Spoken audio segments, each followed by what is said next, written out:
فراخوان اعلام آماده باش سراسری به کارگران و زحمتکشان کشور. با درود.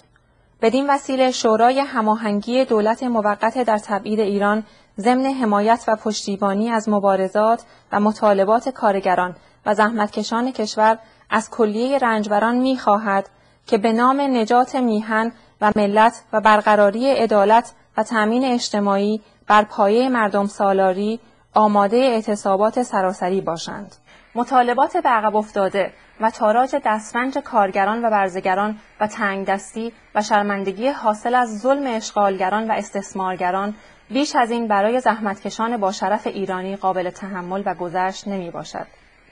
ایران با توجه به وسعت و جمعیت و منابع طبیعیش ثروتمندترین کشور جهان است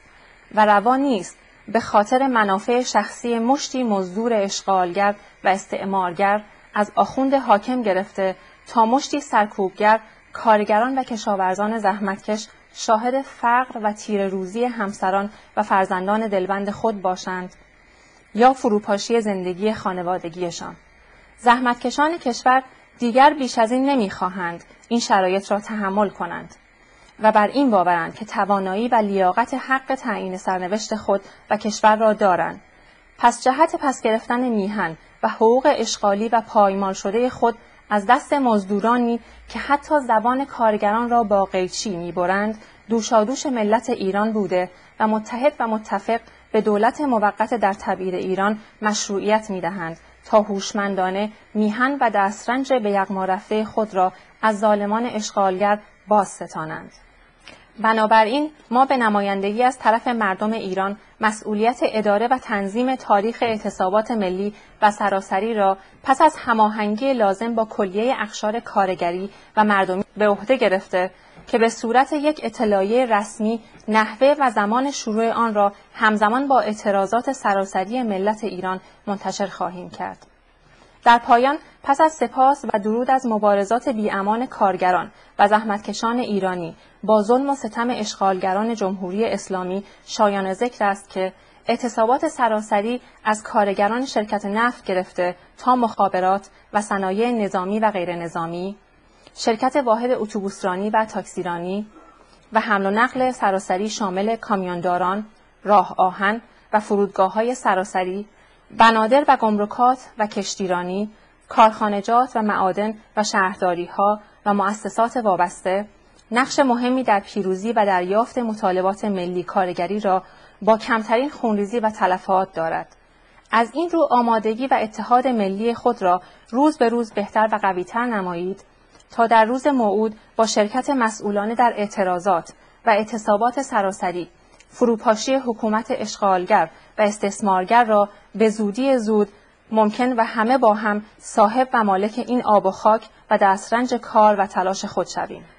از طرف سرپرست شورای هماهنگی دولت موقت در تبعید ایران واحد برونمرز آقای علی بفرویی به تاریخ 14 مرداد ماه سال 1388. فراخوان اعلام آماده باش سراسری به کارگران و زحمتکشان کشور. با درود. بدین وسیله شورای هماهنگی دولت موقت در تبعید ایران ضمن حمایت و پشتیبانی از مبارزات و مطالبات کارگران و زحمتکشان کشور از کلیه رنجبران می‌خواهد که به نام نجات میهن و ملت و برقراری عدالت و تأمین اجتماعی بر پایه مردم سالاری آماده اعتصابات سراسری باشند. مطالبات به عقب افتاده و تاراج دسترنج کارگران و برزگران و تنگدستی و شرمندگی حاصل از ظلم اشغالگران و استثمارگران بیش از این برای زحمتکشان با شرف ایرانی قابل تحمل و گذشت نمی باشد. ایران با توجه به وسعت و جمعیت و منابع طبیعیش ثروتمندترین کشور جهان است و روا نیست به خاطر منافع شخصی مشتی مزدور اشغالگر و استعمارگر از آخوند حاکم گرفته تا مشتی سرکوبگر کارگران و کشاورزان زحمتکش شاهد فقر و تیره روزی همسران و فرزندان دلبند خود باشند یا فروپاشی زندگی خانوادگیشان. زحمتکشان کشور دیگر بیش از این نمی‌خواهند این شرایط را تحمل کنند و بر این باورند که توانایی و لیاقت حق تعیین سرنوشت خود و کشور را دارند.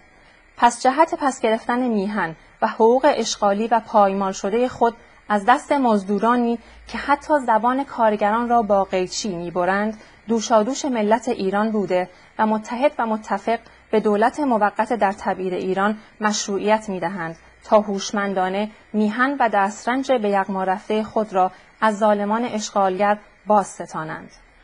بنابراین ما به نمایندگی از طرف مردم ایران مسئولیت اداره و تنظیم تاریخ اعتصابات ملی و سراسری را پس از هماهنگی لازم با کلیه اقشار کارگری و مردمی به عهده گرفته که به صورت یک اطلاعیه رسمی نحوه و زمان شروع آن را همزمان با اعتراضات سراسری ملت ایران منتشر خواهیم کرد. در پایان پس از سپاس و درود از مبارزات بی‌امان کارگران و زحمتکشان ایرانی با ظلم و ستم اشغالگران جمهوری اسلامی شایان ذکر است که اعتصابات سراسری از کارگران شرکت نفت گرفته تا مخابرات و صنایع نظامی و غیر نظامی، شرکت واحد اتوبوسرانی و تاکسیرانی